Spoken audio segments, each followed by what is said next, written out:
But that business is not really about trust. Penalty I missed for 86 in Munich against Hertha Berlin. They put it in the internet and everywhere. Of course, racism. I felt really empty and alone. That moment also followed me long time after my career. When I shoot Cologne to the first division against St. Pauli, moment that you cannot explain. Cologne playing soccer is like a god. Even in my Bible, I wrote it, I want to shoot Cologne to the first division. He said to me clearly in the sauna, I don't like where you're from. As long as you prove and you play like you played yesterday, then you will always play my team. Something happened in my life when I was 13, when I lost my father. I was in my room alone, no one but television. Hearing myself, no one is there on my birthday, and I start crying. This was a mistake. I would have just kept that money, invest maybe in real estate, and then get to learn about my career after my career. I think today it's possible to say this person will become a professional if A, B, C, D are all set. Hello everyone and welcome to our next Podball episode. I'm Chris Papadimitriou, professional athlete and founder of Podball. I would really appreciate if you subscribe to my YouTube channel and leave a 5-star review on Spotify if you enjoyed today's episode. So Francis, welcome. Thanks. Nice to see you. Thanks. How are you doing? I'm good. We finally made it. Yeah, we finally made it. And thank you for coming to Vienna for the interview. My pleasure. So Francis, what do I need to know in terms of experiences and influences that shape you as a person? I was born in Cameroon, grew up there, got to school there and started playing soccer. Came to Germany 1999 after the World Cup under 20 for the Cameroonian national team. And then I started my career in Germany. A short career, but it had been long. I mean, the 12 years or 13 years passed like it was 2-3 years. Yeah, but everything good. And do you have any brothers? How about your family? Yeah, I have 5 brothers and sisters. I mean 2 brothers and 3 sisters. They live in France and in Canada. Okay. Yeah. So did someone play football in your family or? Actually, yeah, my both of my brother, a soccer player. Okay, they didn't make it to the professional, but they pretty got good talent. Yeah. So you said that you moved to Germany in 1999. Yeah. So how was the experience for you back then? Intensive because it was not the digital time. Yes. So it was first of all a big contrast to Africa and Germany, different mentality, different contract, and also European. But I've been before to Aris Thessaloniki and I spent 2-3 weeks and then went back. So it has been pretty okay. The experience came after, and what I had to experience in my career came months, years afterward. Yeah. What teams did you go afterwards?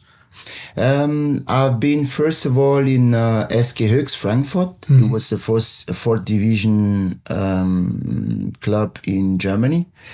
The funniest thing is that when I signed for them, they told me that it was a 3rd division club. Wow. Ready to go to the 2nd division. That's why I signed to them, because I knew that I'm coming to play to the 2nd division. And when I came, it was the 4th division. And I was a national player, Cameroon, under 20, play World Cup, and a good World Cup, score some goals against, I think Mali, USA, and Japan. Then I was a bit shocked because I was not ready to play 4th division Germany. I was expecting more. By that time, can you imagine, there is no WhatsApp, no mobile phone, no possibility to check in Cameroon the position of the club in Germany. So you just assigned a contract there, and I just came, and it was 4th division. So it was an agent who organized? Yes, a German agent. And I had many offers. Bordeaux, Ajax, Amsterdam, Inter Milan after the World Cup. And I got injured playing a cup game in Cameroon. I got injured. Time just passed. And then after the offer just get less and less and less. At the end of the day, when the German offer came, I was like, before I lose that offer, then I do that. Then it was pretty tricky because I came there, as I said, it was 4th division, and I was not ready to play 4th division. And then I have a call with my brother telling him that I want to go home and come back after having offer from Ajax, Inter Milan, Girondins Bordeaux, and now you would SK Höchst 4th division in Germany. I was not ready for that. And then my brother said, Francis, listen, a good player is a good player. If you're good, no matter where you play, they're going to see you. And this is what happened. So I came in August ending. Then I played for that team 2 months. I scored many goals, and then I have the first offer from Greuther Fürth. So my brother was right. I scored many goals there for the team, and then I have my offer straight away in Karlsruhe SC and Greuther Fürth. And why did you choose Greuther Fürth? Actually, I didn't even choose Greuther Fürth. I signed for both. You signed for both? Yes. One agent brought me to, because I didn't understand the language. I was pretty new. So an agent brought me to Karlsruhe. I trained once there. They want me. They gave me a contract. They says to make sure that I will be coming back and sign. This is what the agent told me. Then I signed for Karlsruhe. And 2 days later, I have a game against a league game in Frankfurt. We won 6-1, I scored 4, and Greuther Fürth watched. So Greuther Fürth invited me also in Fürth, then I signed a contract. So in 1 week, I signed 2 contracts. Okay. Because in Cameroon, it was the same. You can sign 3, 2, 4, you can sign many contracts, and at the end of the day, the team will pay more, can have you by that time. Okay. So in Germany, it was not the same, of course. So I've been to sport court, and Greuther Fürth and Karlsruhe, they made it because I say I want to go in Fürth, and Fürth pay a little amount to Karlsruhe, so I could move to Greuther Fürth. And how long did you stay there? In Greuther Fürth? Yes. I played 2.5 seasons. 2.5 seasons, and after the first and half season, I played with the national team, some game.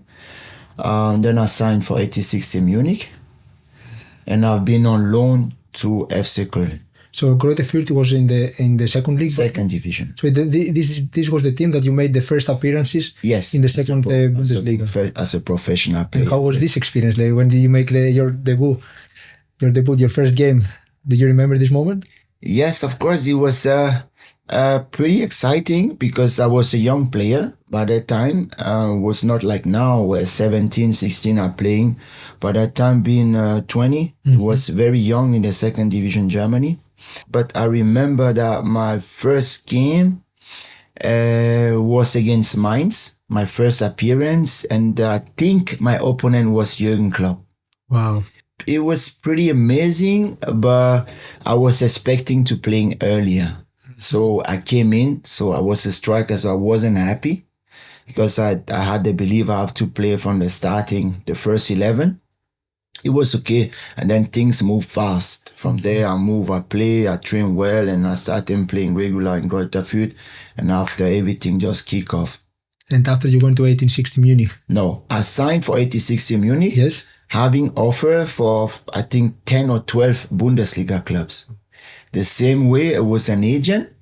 He brought me to Munich. We played a friendly game against 1860 Munich, Fürth against 1860 Munich in Munich. Then I scored 3 goals.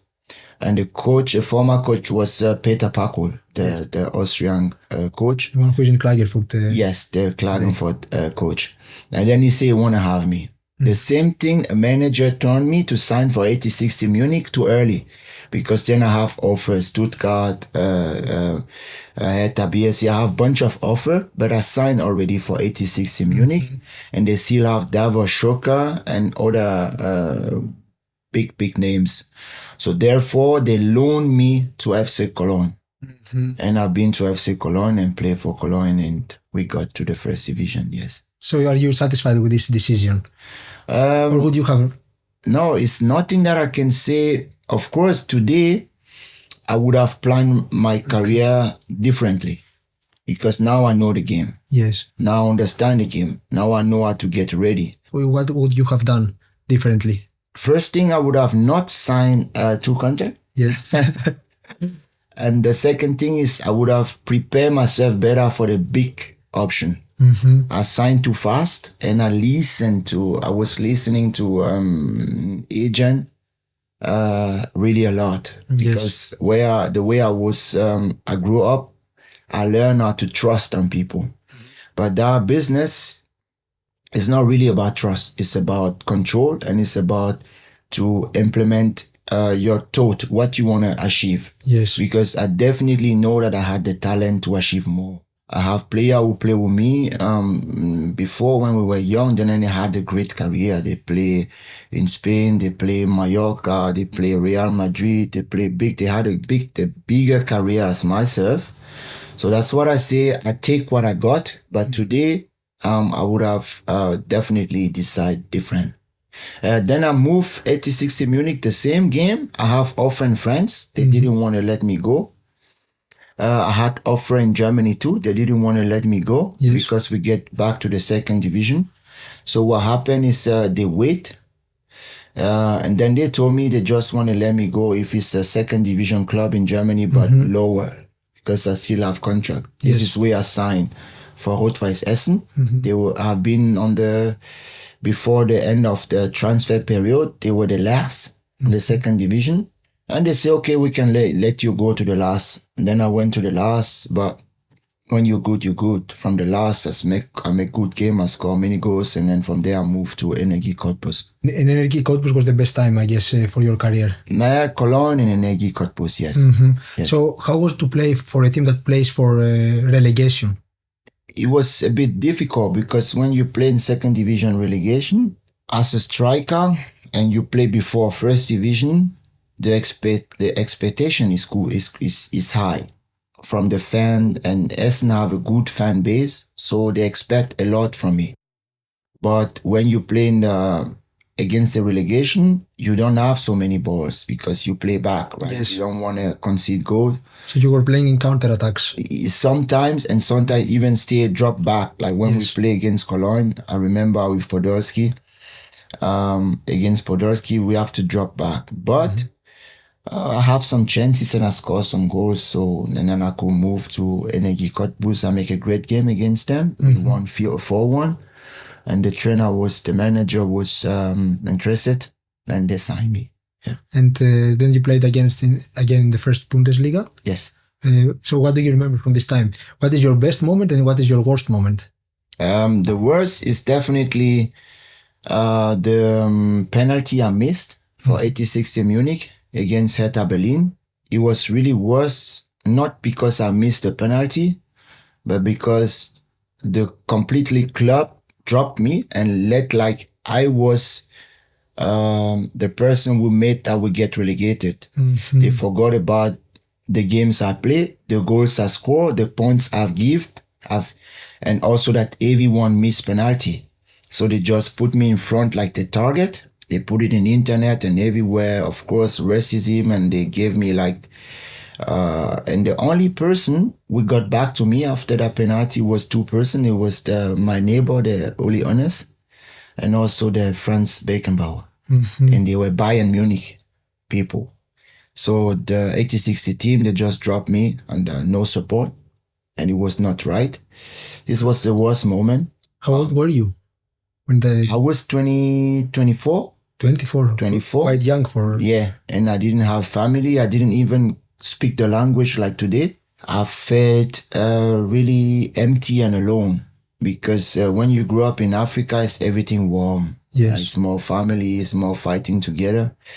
And then I felt alone because that moment also followed me long time after my career. They were always like, oh, Francis, this is the guy who missed the penalty against Hertha BSC. But every good soccer player missed penalty. Maradona, Zidane, Baggio, everyone. But they put it on me like it was that penalty who decided our season. This was the worst moment. And the best moment was I can say two. When I shoot Cologne to the first division Yes. against St. Pauli, we needed 3 points, and I scored the last goal, and we won 2-1 in Cologne. Moment that you cannot explain. If you're playing in Cologne, the fan base is huge. Cologne playing soccer is like a god. And I brought Köln to the first division. That was a very, very, very exciting moment. Yeah, very, very. I see you're smiling when you go back to the... Yeah, when I get the memories back, it was pretty cool. I remember the night after the game, we just gone crazy. 4 days. We won like almost every game, Yes. but we just party like crazy, and then we play in Freiburg, and we lose in Freiburg 4-0 because like half of the team Was has drunk. been drunk and didn't even want to play. Okay, I was not there because I got injured right after my goal, but I was drunk home. And how did you deal with all the success? Because one thing is when a failure happens, and also something else happens when success is coming. So how did you manage all the success? The success really goes fast because soccer is like when you're having a success, you enjoy it, but the next day is a new day. And of course, it was not in Germany like now, where you can see so many black people in first division. My time would have been, I don't know, maybe 7, 10. So the pressure was always high. They always demand you to bring more than the others. Yeah, I even have some funny stories where the trainers telling me they don't like me, they don't want to be my neighbor. But if I run for the club, they don't want me to be with their daughter in the face-to-face in the sauna. So how did you deal with it? they love me then and tell me, but when you play like you play yesterday and you run like you used to run, then you will always play. I remember, I don't want to, of course, say the name on but I said to the coach that time, I know you don't want to be my neighbor, I can feel it. But believe me, after the season, I will quit this club for a better club and you will still be here and stay with your daughter over here. And then we laugh together. He said to me clearly in the sauna, I don't like where you're from. I don't like the people like you. I don't want you to be with my daughter, whatever. But as a person, as a soccer player, as long as you prove and you play like you play yesterday, then you will always play my team, And I was used to, because in by that time in Germany, almost many teams you have been in front, yelling from the fans, having the racism, insulting you because of your color or because of what you are. But for me, it was not really disturbing because I'm a very strong character. But that's very interesting because not a lot of people can do that. I remember playing for Aue. They throw bananas and stuff like that. And when I scored a goal, when I was jubilating, they throw banana, I opened the banana, I ate it and I throw it away. And they got crazy, the fans. For me, it was not like very, very disturbing. Of course, it hurt. Yes. But me, I knew I'm here for a mission. And after the mission, I will be gone from here, But it's not what you want, what you get. At the end of the day, I was in Germany for a mission. But I met my wife, German, and I stay in Germany. I got the passport. My kids, 2 kids, were born in Germany, also in Berlin. So I was no more in a mission. Now I'm in Germany. Yeah. But how you said you had and you still have a strong character. How do you build a strong character? Normally, I didn't build it. I have to deal with different situations. I quit my family when I was 16 to move from a second division club pretty young in Cameroon to a first division club in Cameroon. Okay. And I learned how to play very early with older people than me. So, and they were also national player, Cameroonian national player, play World Cup, everything, and also strong character. So I learned from there. And also I believe that something happened in my life when I was 13. when I lost my father. Okay. So my family, I've been in Cameroon with my mom, and my older brothers and sister all in Europe, in Canada and in France. So I was alone with my mom by the age of 13.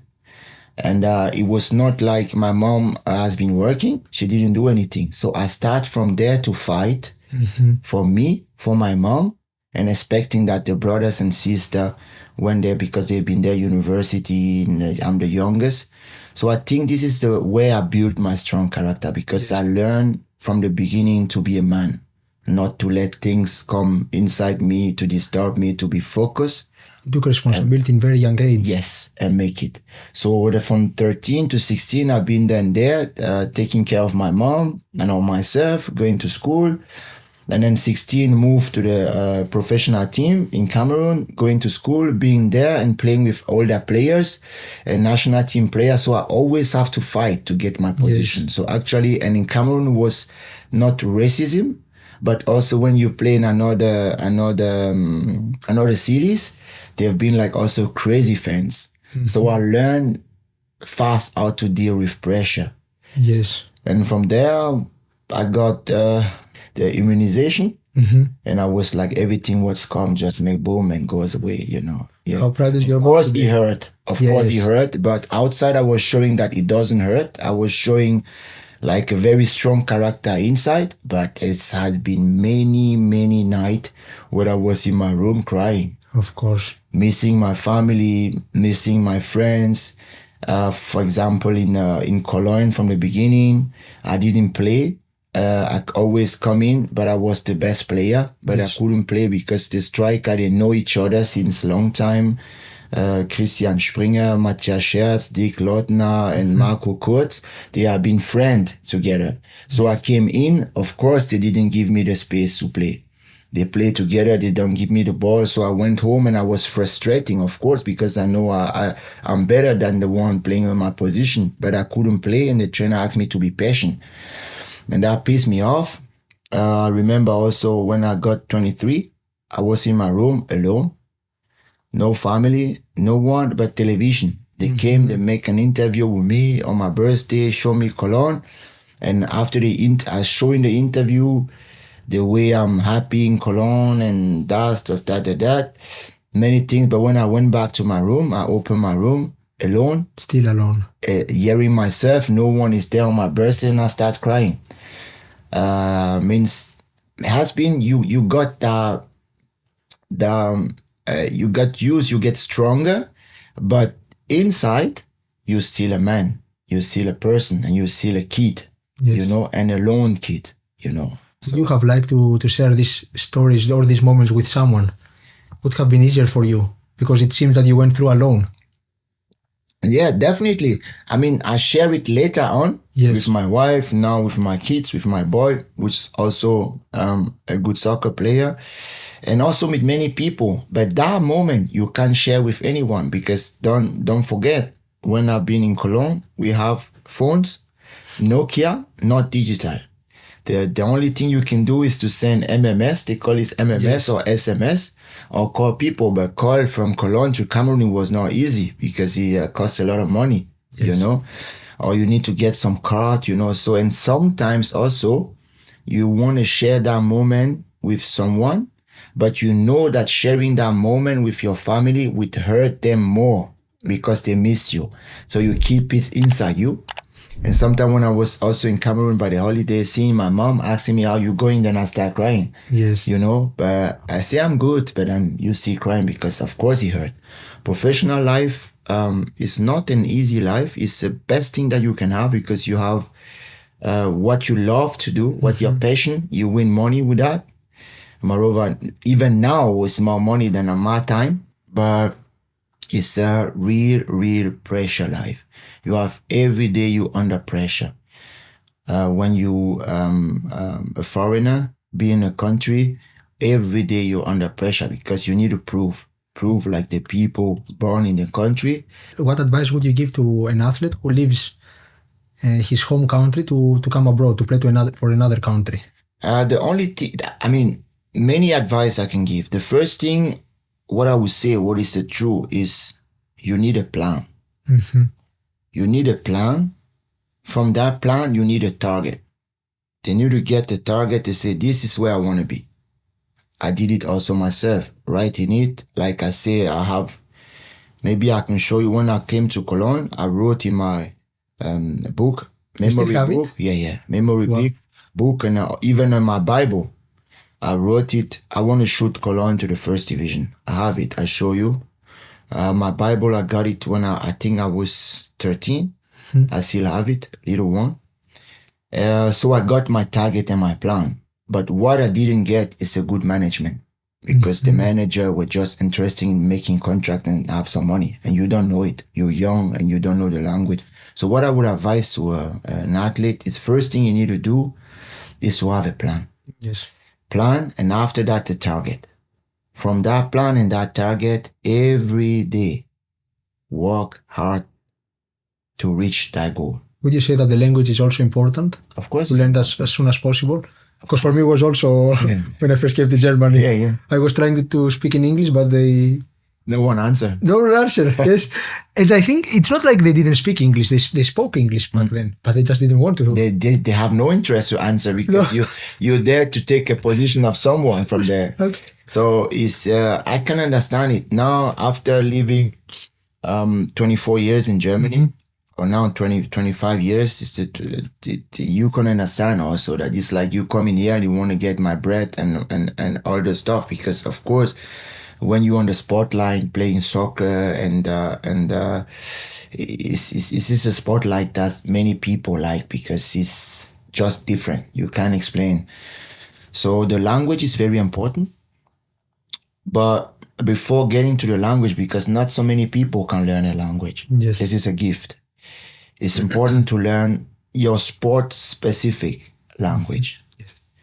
The soccer, learn about what is passes behind you, what is alone, not read so much a newspaper. So now back to your career, you also moved to Switzerland afterwards. That was not a big cultural transition because the language was still the same. Yeah. But you moved to Israel. Yes. And what was there for, was it a different experience for you? Yes, because it was a totally different world mentality. Even the weather, from cold to warm, the person in Germany, it was the opposite. It was like north and south, or east or west. One more time for the people listening to podcasts and as information, it's not good when you decide in sport to do something for money. Well, my decision in Israel was for money. Yes. I still have 2.5 year contract in Cottbus, playing in the first division in Cottbus. We had a manager switch, and the new manager changed things, which is normal. Yes. And in Cottbus, I was like a god.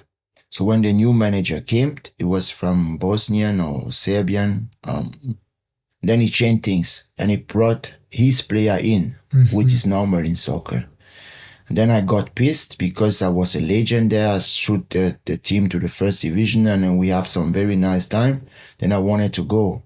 But it was a mistake, because you play Bundesliga, you have 2.5 year contract, a good contract. Where are you going? Stay there. Yes. Because you're better than the players playing there. That's why you'll be playing. So stay there and take your time, be on the bench, prove again to the new trainer that you're the best, and play. And I moved for money. I had a good offer. I moved. And it was, I think the highest, the hit of my career, because after that, it just go down. Because when I went to Israel, the first week I destroyed the league. But then I get used to the league. Because you need to remember that on that time, you didn't have the possibility to have a personal coach to train beside like now, so my fitness just gone live, and I was a physical player. So when my fitness is good, then I can go for it. When not, then I lose the fitness. I had the chance to Israel to play, not the Champions League, the Europe Cup with Israel, which was also a good experience. It would have been a little bit difficult to do it in Germany with Cottbus. So I had the possibility to play there, but yes, it was not the right time to move to Israel. You would have done it differently if you had the chance to do it again. Yeah. And also mentality was very different. You train in Israel at 6 o'clock in the afternoon. Yes. And the whole day you in an apartment or you on the beach or whatever. After when you train, you come home. So everything was different. The way you prepare the game, the way you prepare training, the way you eat, the way you sleep, it was everything different. And also my wife was pregnant. She was with you or she was in Germany? First of all, she'd been there with me. And she went back to Germany and she didn't like Israel. So then you've been like confusing. You're earning money, you're playing there, but your wife is not comfortable and also she's pregnant. And when I got my son in Berlin, I went back for the second year. We lost the qualification in Sofia. Then I was like, okay, wife is not happy. My son was there, and I was not really comfortable because it was not what I used to have in Germany. This is how I quit there to FC Augsburg. You said that in Israel you were training at 6 o'clock in the afternoon. Yes. What did you do with your free time? Yeah, that's the case because at the end of the day, today you can manage your free times. You can train, you can build, you can educate yourself, you can do everything. By that time, you didn't have that because you thought, okay, I need to rest and then to become a better soccer player because they promised me from Israel to go to Premier League, right? To come in Israel, play the European Cup, and after that move to Premier League because my agent that time, his brother was working with someone in the Premier League too. Didn't happen. So coming back to your question, what I did with my free times, nothing. Just sleeping around, staying on the beach. And that destroyed a little bit the chemistry and also the history of being a professional player. You need to train in the morning, eat lunch and train in the afternoon, and being home, have a dinner. It was totally different. It's also why my prestation, and also you don't have the physiotherapist you need there, you don't have the training that you need, and you have 3,500 spectators, and in Germany you have 30,000, 40,000. It was totally different. It was a hard transition. Yes, very hard. And then you went back to Germany? Yes, to FC Augsburg. Was it easy to adapt to the German football or it took you a while? No, I was home because before I went to Israel, I played already, I think, 8 or 10 years in Germany. So I was home. I have they know me in Germany. The manager, that was my manager in Cologne too. So I felt straight home. And my wife was happy, and all the family have been happy because they knew that I'm not really happy in Israel. But on the first perspective, because I came on the 30th of August, the last day of the I think 31st, something like that. I signed my contract. So I came when the German Augsburg already make the preparation. And in Israel, I was not that fit because the level was not high. So I couldn't get the gap anymore on my fitness back to the top level. I played game, but it was no more the Francis from Cologne or Energie Cottbus. I was trying my head want, my experience want, but my body cannot follow. I needed to make a real preparation to get back to my level, but I didn't have the chance anymore because in winter preparation was short. That's why I need to quit. And that was maybe the biggest mistake of my career, moving from Cottbus to Israel. How old were you when you went to Augsburg?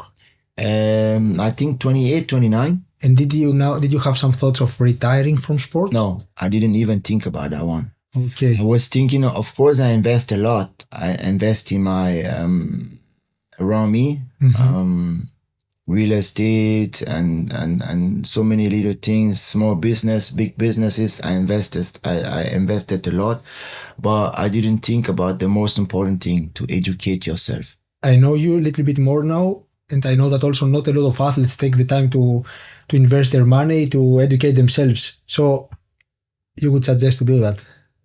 Yes. I mean, when I was playing, I just did business. I got my experience. Yes. Went well, went bad. You learned from the mistakes. Yeah, of course. And then I asked myself, so what am I really want to do? Because I went to school in Cameroon and I knew that I'm not a typical cliche of soccer player being dumb, having nothing in the head. And I could speak also, have the possibility to speak 3 languages. This is how I start to educate myself. Then I'll make the trainer license, fitness trainer license. It's quite a kind of MBA, business administration in Germany. And then I make, of course, my also bachelor in sports science and fitness. So you did all of these things while you were still competing or afterwards? Both. I was competing no more in the highest level. Yes. I play in Wiesbaden. It's 3rd division Germany. And after that, I play in Spielvereinigung in Bayreuth. Okay. But also, I think, 5th division. And there I started to make my education. Because I heard recently one podcast where Thierry Henry was invited. The podcast is called The Diary of a CEO. Really amazing podcast. And he said, when you retire as an athlete, you die. What do you say? Do you agree with the statement or not? 50-50. Yes, when you retire, you're dead. Yes. When you Thierry Henry. Because you're from one day, one of the best player in the world, to the next day, no one talk about you. Yes. So you need to be reborn. But my only was like, I felt it going down. Cottbus, Israel, Augsburg, been 6 weeks with our club, then doing my business, going to Wiesbaden. After Wiesbaden, 6 weeks or 8 weeks with our club. And then after to Bayreuth. And also came to me that before I moved to Israel, I was never injured. I was even begging the masseur, the therapist not to give me the therapy because I was so strong. I said, oh no, I don't need a machine. I'm an engine. And when I moved to Israel, then the injury started. And the worst injury a soccer player can have, the Moses injuries. Because it starts in the middle, it goes left, it goes right, it go on the other legs, it come on the back, it come on your neck. I had like crazy muscles injury. And that make, of course, always your performance to go down. So coming back to Thierry Henry, yes, when you Thierry Henry, you are Didier Drogba, you are Shevchenko or whatever. From the day when you end your career, you're dead. And after that, you need to be reborn with another career. And you also did a similar thing because you created your company. Yeah. That is called BYSS. BYSS. So I can see in your jersey. Yeah. No. Then I've been through different creation. As I said, I had my different companies, and I work also in different partnership with different things. So at the moment, I have 3 companies, many agreements, and also partners. So what I did good beside my career is that I kept the contact with the people. Okay. I have a huge network. Maybe it came also because of my personality. I can't complain. So how do you manage 3 businesses? The way I was managing being on a football team is organization. You need to be organized. You need to be focused. You need to take care of many things that people think is stupid, but which is the right thing. You need to be fit. Now I'm going to be 45, but the fitness that I have now, it was the same that I have when I was 25. Yes. I lost it between 33 to maybe after my master degrees, let's say my bachelor degrees, then where I learned to know my body, where I understand how important it is. From the physical ability, you need you get also the mental ability. Yes. So I work on that, and when you fit on your body, you also fit in your head. So you can think faster, you can work longer, you can work harder, and also you can stay smarter. And also, of course, I remove myself from the social media, the fast content. Yes. This can be very, if you don't pay attention, it can be like a drop. Yes. So I'm now really into into those that make easier for me to focus on the other. And of course, the family. When you have a family will support you in what you're doing and make the compensation for what you need, then you're able to work harder. Very early in the morning, I work either with Indian. What time do you wake up? Every day, 6:15, between 5:45 and 6:15, depending on my schedule. Yes. And the first thing I do is get ready. My workout, if I can, if I can, it's no problem. Get myself ready because early in the morning I work with Dubai, Saudi, or India. And then daytimes I work with European, with Germany and France and whatever. And from 16 to 18, say 19, most of the time then I work with the US. Okay. So this is how I split my day. And for that, of course, you need time to work out. But I have my drills, easy drills, 6 minutes, you'll be fit. And you need, of course, which is very, very important, is about nutrition. Yes. Nice nutrition, workout, fit in your head. So what are the businesses about? Oh, The ones you can talk about. I can talk about. Yeah. What I can say is one of my business is consulting and networking, where of course I put the people together that I know left and right during my career. When you're playing soccer and you have good energy, then you get to know good people. And from those good people, and also most of the time people financially set, you need to take advantage of that. This is what I did. So these people, they think differently, right? Of course, this is a different mindset. That's why rich people always work with rich people. Okay. Because it's a different mindset. What is this mindset? Oh, I'm going to give you an invoice for that. No, the mindset, I can say, is very easy. You want to succeed. You want success. And when you want success, it's only one way to get success is to work hard to go and get it. So on that way, what is a straight way, give different way to turn left and right. So this is what I did. I built my network through my education, 2 degrees university. I learned how the business work. And of course, I learned from my mistakes. I did many mistakes, and from the mistakes I learned. Like the boxer, you get one punch, you knock down, and then you get up and you continue. Yes. What was the biggest mistake you made in business? Is to start early to make business. Because when I signed in Israel, I received a lot of money. Yes. On one time, and I was like, okay, let me think about after my career and do business. And I was 29, and this was a mistake. I would have just kept that money, invest maybe in real estate, put it in account of my son, not thinking about good life, holidays, nice and fast things, fancy cars, stuff like that. Just keep it and then get to learn about my career after my career. Like Thierry Henry said, to be dead and then be born again. And then I did fast. So my biggest mistake today has been sometimes to be fast, to do things fast. And when you do things fast, of course Mistakes happen. make mistakes happen. So you have been 3 decades in sports, in football. What has changed? Especially in athletes, of course. Everything became faster. I think that the improvement in sport, the changes in sport is the changing also in the normal life.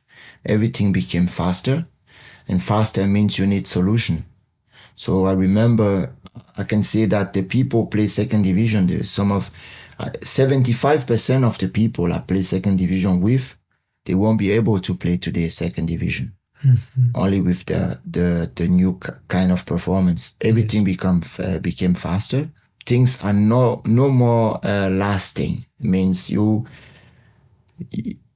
being today doing good things, and tomorrow being an asshole, and after that be an hero, and then being an asshole. Things are very fast, and the athlete today have a better opportunity that we had to get the best of their body.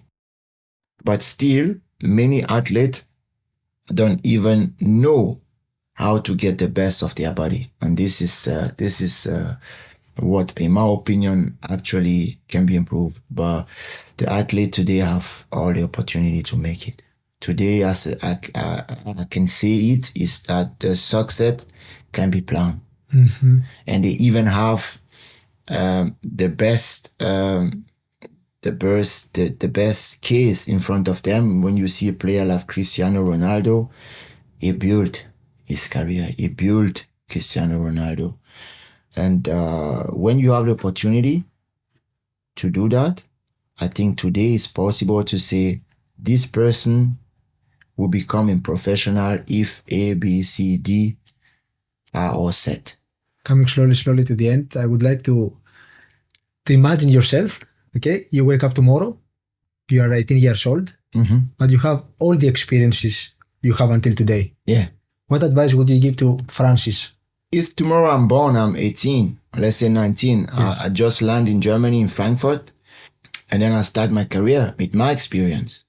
The first thing I'm going to do is to take my family with me straight away.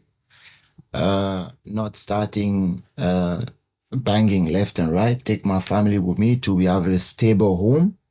So when you back home, it's warm. The second thing I will do is not taking any manager.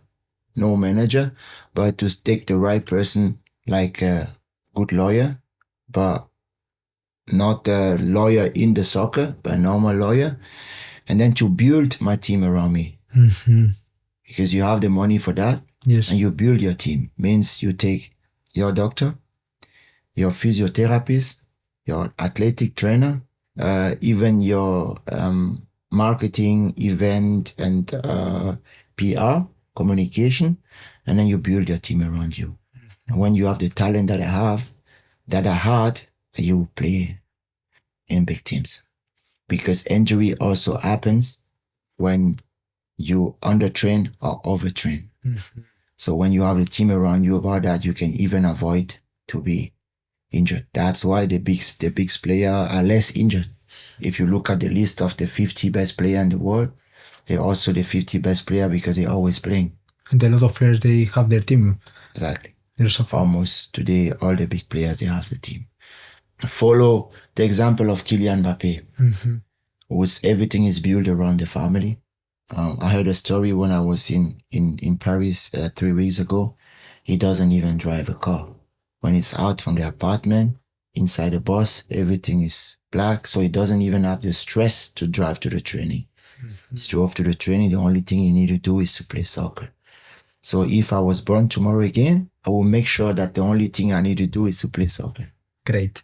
So we are entering extra time now. Okay. I have prepared for you five questions that you can answer really quickly, either by saying one word or just a phrase. Yeah. So, the stadium with the best atmosphere you ever played in? Cologne. What advice would you share for young athletes who feel anxious during a trial? There is only two options. I make it and I won't make it. So enjoy. Who do you consider your best mentor? Oh, this is a very difficult question. I say that my best mentor have been me. I don't want to say the name. I have a very good friend. He was a president of my club. Okay. He became my friend. And I think you know him because you met him. And he's one of my best mentors because he made it. And he's a very smart person. Okay. So you got advice from him? Yes. But if you talk about now, the mentor on my education, I was always advise people to read Kobe Bryant, Member Mentality. Yes. And this is something what will inspire you how to get to the top. So what is your biggest lesson from last year? From last year, my biggest lesson, coming too fast to Austria. Okay. Yeah, because I met you, of course. That's the best part. Yeah, I met you, but the other things I've gone so fast. So it was the last year, my biggest mistake. And what is your biggest goal for 2024? 2024. Oh, I have a big goal to 2025. I want to get my club in the second division in Austria. I want to get my company in popping. Yes. I want to get my company in Germany also popping, and my son maybe to start playing soccer, professional soccer. And that would be all for today. So thank you so much for sharing all these amazing stories with me. And I'm really sure that if someone listens to this interview, athlete or non-athlete, they can take something from the stories and implement in their lives. I hope it too. So thank you very much. My pleasure.